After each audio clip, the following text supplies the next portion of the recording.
Correction de l'exercice 17. L'état final de cette expérience a été obtenu après avoir mélangé les deux espèces. Donc, nous avons un flacon avec l'acide chlorhydrique posé sur une balance avec un morceau d'aluminium et la masse initiale. Donc la masse initiale est de 430,2 grammes. Et puis à l'état final, eh bien, on a mis l'aluminium dans le flacon avec l'acide chlorhydrique et puis on constate que la masse finale est de 429,7 grammes. Donc on nous demande quelles sont les conclusions que l'on peut en tirer. Alors on peut en tirer plusieurs choses. Donc c'est au pluriel, il faut qu'il y ait donc plusieurs conclusions. Première chose, on a mis l'aluminium dans l'acide chlorhydrique. Ici on ne voit plus l'aluminium. Donc si on ne voit plus l'aluminium, ça veut dire qu'il a été totalement consommé. S'il a été consommé, eh bien, c'est qu'il s'agit d'une réaction chimique.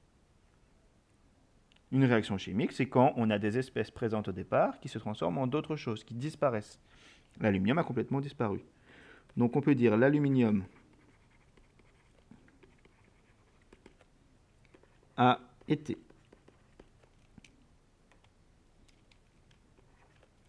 totalement consommé. Donc, il s'agit d'une réaction chimique.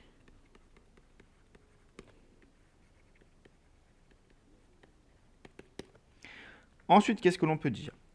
Le fait que la masse initiale et la masse finale ne soient pas la même indique qu'il y a une perte d'une espèce chimique. Il y a quelque chose qui est parti. Pourquoi est-ce qu'on peut en être sûr? Parce que rappelez-vous, dans notre cours, on a dit que lors d'une réaction chimique,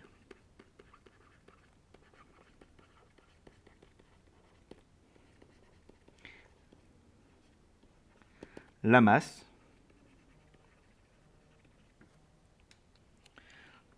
se conserve. Qu'est-ce que cela signifie? Ça veut dire qu'elle ne varie pas. La masse des réactifs au départ doit être la masse finale.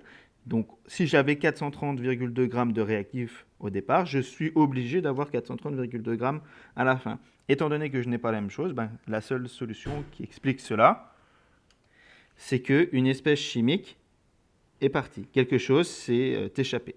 Donc, lors d'une réaction chimique, la masse se conserve. La diminution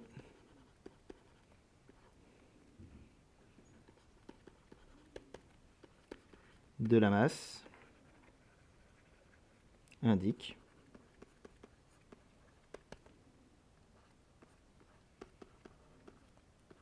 qu'une espèce s'est échappée. Fin de l'exercice 17.